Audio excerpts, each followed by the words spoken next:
Good morning, सुप्रभात, ओम शांति। ओम शांति। मेरे सारे आत्मिक बंधुओं को सादर प्रणाम। आज हम सृष्टि में 7 का अंक बहुत महत्वपूर्ण है। क्या आप जानते हैं? इस बारे में आज कुछ मैं आपको जानकारी देना चाहता हूँ। सबसे पहले सूर्य की किरणें जो सारे संसार में प्रकाश प्रदान करती हैं वो सतरंगी होती हैं। वे 7 रंग हैं। एक है बैंगनी, दूसरा आसमानी, तीसरा नीला, चौथा हरा, 5वां पीला, 6वां नारंगी और 7वां लाल।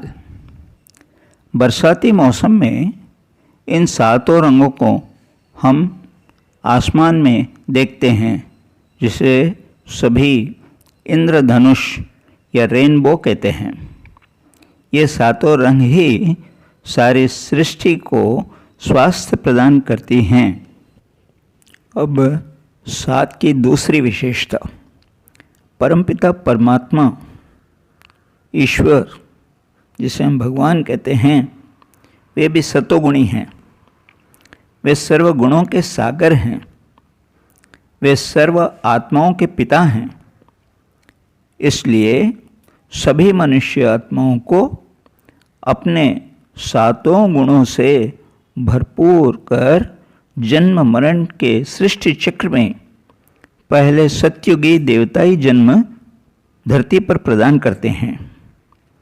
वे 7 गुण हैं: आनंद, ज्ञान, शांति, प्रेम, सुख, पवित्रता और शक्ति, जो द्वापर युग से धीरे धीरे देह भान में आने के कारण हम खोने लगते हैं और कलयुग के अंत तक पूरी तरह से विकारी बन जाते हैं। अब 7 की तीसरी विशेषता, भारतवर्ष में हिंदू धर्म वाले विश्वास करते हैं कि भूमि के ऊपर 7 सुरलोक या देवलोक होते हैं और 7 भूमि के नीचे असुर लोक या दैत्य लोक कहते हैं।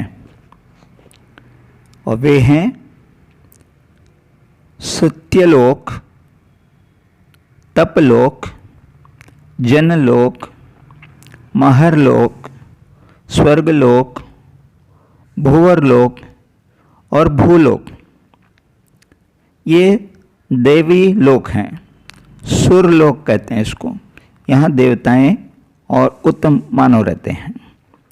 और उसके बाद नीचे है पहला अतल, वितल, सुतल, तलातल, महातल, रसातल और पाताल, जहाँ आसुरी गुणों वाले दैत्य निवास करते हैं। वास्तव में ऐसे कोई स्थूल या सूक्ष्म रूप से 14 लोक होते नहीं, लेकिन इसके माध्यम से हमें ये सिखाया गया है कि मानव आत्मा ही देव आत्मा बन सकती है और या तो फिर दैत्य आत्मा बन सकती है। ये आत्मा के उत्थान और पतन के बारे में ज्ञान इस रीति से दिया गया है। आत्मा के उत्थान और पतन के बारे में मैं फिर कभी आपके सामने पेश करूंगा। अब हम 7 अंक की चौथी विशेषता देखते हैं। जब रात के समय हम आकाश की ओर देखते हैं तो बहुत सारे तारे नज़र आते हैं। उसमें उत्तर दिशा की ओर यदि आप देखेंगे तो आपको एक विशेष चमकता हुआ सितारा नजर आए, जिसे हम सब ध्रुव तारा या नॉर्थ स्टार कहते हैं। इस नॉर्थ स्टार से कुछ दूरी पर 7 सितारे एक प्रश्न चिन्ह के रूप में दिखाई देते हैं, जिन्हें भारत में सप्त ऋषि मंडल कहते हैं। वे ऋषि हैं क्रतु, पुलह, पुलस्त्य, अत्रि, अंगिरस, वशिष्ठ और भृगु। वशिष्ठ के पास एक छोटा सा सितारा आपको नज़र आएगा। ये उनकी धर्मपत्नी अरुंधति है, जो महापतिव्रता और योग शक्ति से भरपूर थे। उनको एक आदर्श दंपति के रूप में दिखाया जाता है। भारतवर्ष में विवाह के उपरांत नए वधूवर को इन वशिष्ठ अरुंधति इस दंपति का दर्शन कराते हैं, ताकि वे भी जीवन में इसी प्रकार से आदर्श पति पत्नी के रूप में मिलकर सारा जीवन बिताएं। इस सप्त ऋषियों का तारामंडल ध्रुव नक्षत्र को केंद्र बनाकर उसके चारों ओर वृत्ताकार घूमते हुए अपने स्थान को बदलते रहते हैं। इस पर यदि हम गौर करें तो हम पाते हैं कि ये तारामंडल बारिश के मौसम के बाद वसंत ऋतु में ध्रुव तारे के ऊपर की ओर होता है। फिर शिशिर ऋतु में माने ठंड के मौसम में ये ध्रुव तारे के दाहिनी ओर आ जाता है, और शरद ऋतु में माने पतझड़ के समय ये नीचे की ओर होता है। अंत में ग्रीष्म ऋतु में ये ध्रुव तारे के बाईं ओर अपना स्थान बदल लेता है। अब यदि हम इन चारों ऋतुओं में क्रतु ऋषि को ध्रुव तारे के साथ सीधा जोड़ दें तो हमें स्वस्तिक का चित्र नज़र आएगा।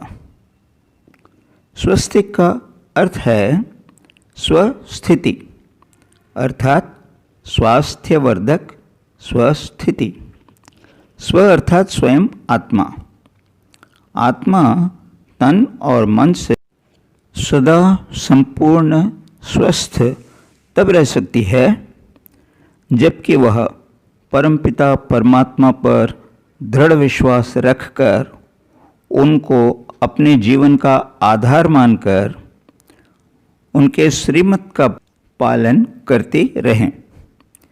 बालक ध्रुव की तरह उसकी स्मृति में ही सदा तल्लीन रहते हुए हर कर्म करें तो हम भी परमात्मा से मिलन का लक्ष्य प्राप्त कर सकते हैं। यदि मेरा यह वीडियो आपको पसंद आया है तो आप मेरे अगले वीडियो के लिए ज़रूर इंतज़ार करें। उसमें ऐसी बातें मैं बहुत सारे और बताने वाला हूँ। तब तक के लिए आप मेरे इस वीडियो को ज़रूर लाइक करें, शेयर करें, सब्सक्राइब करें और बेल आइकन दबाएं। इस वीडियो को देखने के लिए आप सबको बहुत बहुत धन्यवाद। ओम शांति, ओम शांति। सर्वे जना सुखिनो भवन्तु। ओम शांति शांति शांति।